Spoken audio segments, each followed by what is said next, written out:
রিকশায় বসে আমাদের পার্সেল আনবক্সিং হচ্ছে। গাইস, এর মধ্যে কি আছে তোমরা একটু গেস করো।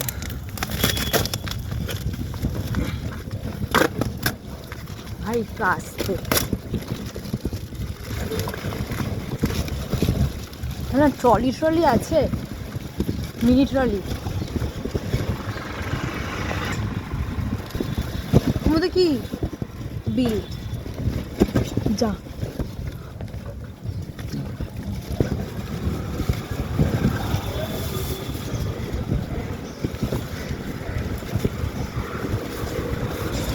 এটা কি সাইড ব্যাগ? কিসের এটা? ভালো হয়েছে, মানে প্যাকেজিংটা দেখে মনে হচ্ছিল হয়তো অনেক বড় কিছু, কিন্তু বের করার পর বেশি বড় না। Side bag.